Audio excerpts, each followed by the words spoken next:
नमस्कार, मार्केट पंचनामा में आप सभी का स्वागत है। मैं हूं सुमित। हफ्ते का पहला कारोबारी सत्र भारतीय बाजारों के लिए शानदार कह सकते हैं, क्योंकि आज निफ्टी रिकॉर्ड स्तरों पर बंद हुआ।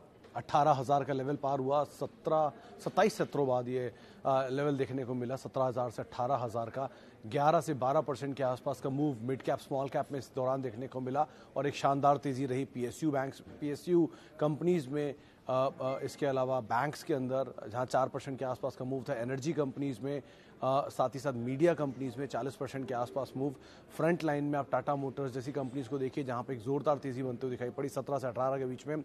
इसके अलावा मिड कैप में गुजरात फ्लूरो, आईएक्स, नजारा टेक, ऐसे बहुत सारे नाम हैं जहां पर एक बढ़िया मूव डबल डिजिट के अंदर आता हुआ दिखाई पड़ा। 50% से ज़्यादा का मूव आता हुआ दिखाई पड़ा। आज के लिए एक बढ़िया तेजी रही। एचडीएफसी बैंक में रिकॉर्ड स्तरों पर पहुंचा, 9 लाख करोड़ के पार मार्केट कैप पहुंची। देश का पहला इस तरह का माइलस्टोन अचीव करने वाला बैंक बना। इसके अलावा आज डी मार्ट में यानी एवेन्यू सुपरमार्ट में एक जोरदार तेजी थी। 3 लाख करोड़ के आसपास के पार मार्केट कैप उनकी पहुंची, और पहली नॉन निफ्टी कंपनी है जो कि इतनी बड़ी मार्केट कैप के साथ फिलहाल ट्रेड कर रही है। आज नंबर्स के बाद टीसीएस में जोरदार बिकवाली थी, 6 से 7% के आसपास की बिकवाली देखने को मिली। और रिलायंस इंडस्ट्रीज भी, जहां पे शुरुआती तेजी थी, उसके बाद थोड़ी बहुत तेजी फिजल आउट होते हुए दिखाई पड़ी। बढ़िया तेजी ऑलरेडी देखी जा चुकी है। तो ऐसे बहुत सारे इवेंट्स जो कि वीकेंड पर हुए, उसके बाद तेजी आई। मिड कैप में आज आरके फोर्जिंग इसके नंबर आए, बढ़िया तेजी वहां बनते हुए दिखाई पड़ी।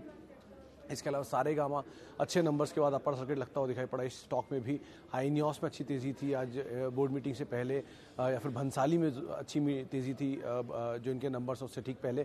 तो ऐसे मार्केट में अलग अलग स्टॉक स्पेसिफिक मूव बनता हुआ दिखाई पड़ रहा है। आज एक बड़ी लिस्टिंग भी थी आदित्य बिरला एएमसी की। हालांकि लिस्टिंग तो फ्लैट हुई, लेकिन शेयर में मोर लेस कोई खास एक्शन देखने को मिला नहीं वहाँ पर।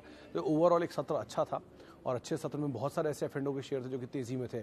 आईएक्स जैसे शेयर जो कि आज तेजी में कामकाज कर रहे थे, M6 तेजी में था, बीएससी तेजी में था। तो ऐसे बहुत बढ़िया नाम, बहुत बढ़िया कंपनीज जो कि आज मूड माहौल बेहतर कर रहे थे, और अच्छा मूड वहाँ पर आता हुआ दिखाई पड़ रहा था।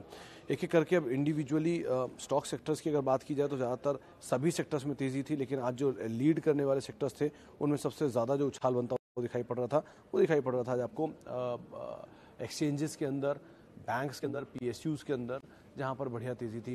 बैंक्स में आप कोटक को देखिए, इंडसइंड को देखिए, एचडीएफसी, एक्सिस, सब में से कोई भी बैंक उठा लीजिए, सब में एक बढ़िया मूव आज के सत्र के अंदर बनता हुआ दिखाई पड़ रहा था। चलिए अब सवाल जवाब का सिलसिला शुरू करेंगे और बातचीत करेंगे कुछ दर्शकों से भी। हमारे पास जो सवाल अब तक आ रहे हैं उसमें सबसे पहला सवाल जो आया है वो है बैंक्स को लेकर, जहां पर एक अच्छा मूव आने की उम्मीद भी थी और एक अच्छा मूव आता हुआ दिखाई पड़ रहा था। और बैंक्स के ऊपर भी ये पूछा जा रहा है कि आगे कंटिन्यू करेगा कि नहीं। मेजरली बैंक्स के अंदर तो तेज़ी की उम्मीद आगे भी लगाई जा रही है कि शायद यहाँ पर बढ़िया मूव बनता हुआ दिखाई पड़े।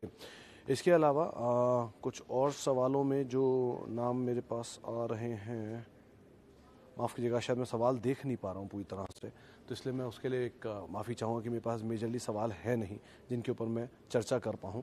लेकिन हाँ, मार्केट को लेकर आज 2-3 चीज़ें आपको ज़रूर बता दी जाए, बहुत इंटरेस्टिंग। पहला, टीसीएस को लेकर, क्योंकि कल नंबर्स आए थे टीसीएस के और नंबर्स इतने ख़राब नहीं थे। तो एक सबसे अच्छी चीज़ की टीसीएस में जो आज बिकवाली देखी गई है वो शायद फ्रंट लोडिंग का इफेक्ट था, यानी कि नंबर से पहले जो उसमें ओवरहैंग बन रहा था वो शायद ईज आउट होता हुआ दिखाई पड़ रहा है। तो टीसीएस में अभी भी ब्रोकर हाउस काफ़ी पॉजिटिव है, और इस गिरावट में लॉन्ग टर्म के इन्वेस्टर्स के लिए एक बढ़िया मौके के तौर पे इसे आप तलाश सकते हैं। तो वो एक अच्छा विकल्प, एक अच्छा ऑप्शन हो सकता है जिसको आप देख सकते हैं। इसके अलावा ज़ोरदार तेज़ी देखी जा रही है पीएसयू बास्केट में, और ख़ास तौर से जो पीएसयू बास्केट में ज़ोरदार तेज़ी आ रही है वो आ रही है कोल इंडिया ऐसे स्टॉक्स के अंदर, जहाँ पर एक तेज़ मूव आज के सत्र के अंदर बनता हुआ दिखाई पड़ा। तो उस जैसे स्टॉक्स को, या फिर वो पीएसयू स्टॉक्स जहाँ पर एक तरफा चाल आई है, वहाँ पर थोड़ा रेजिलिएंट होना है। टाटा मोटर्स को लेकर बढ़िया तेज़ी के अंदर ये पूरा स्पेस कामकाज कर रहा है। टाटा मोटर तो ऑलरेडी नए हाइस पर है, 418-420 की रेंज में। आज ही सुबह हमारी बातचीत हो रही थी राजेश सातपुते साहब से, उन्होंने भी ये बात बोली कि टाटा मोटर्स अभी भी तेज़ी का जो रुख है वो शायद कंटिन्यू करेगा, और आगे चल के शायद इसमें 500 के लेवल्स पे आते हुए दिखाई पड़े। लेकिन हाँ, एक फॉल जो होगा वो आपके लिए तेज़ी के तौर पे देखा जाएगा, तो आप उसको मद्देनज़र रखिएगा। वैसे भी एक तरफा तेज़ी दिखाई है, करीब 1.5 लाख करोड़ के आसपास की मार्केट कैप पहुँच चुकी है। तो वो एक और चीज़ है जिसको आप बहुत ही क्रूशली वॉच करिएगा। आईएक्स को लेकर भी हमने बातचीत की थी राजेश जी से, और उनका वहाँ पर भी यही कहना था कि एक तरफा तेज़ी आईएक्स ने दिखाई है, और कोई भी अगर डिप मिलता है तो उसको आप खरीदारी के तौर पे देखें। मीडियम टू लॉन्ग टर्म के लिहाज से आप वहाँ पर अपनी रणनीति रख सकते हैं, लेकिन जो आपको नज़रिया रखना होगा वो नज़रिया रखना होगा निचले स्तरों पर खरीदारी करने का और उसके बाद लॉन्गर जो होराइजन है उसके हिसाब से उसको अपनी रणनीति है बना कर रखना होगा, लेकिन नियर टर्म में आप उसमें एंटर ना करें।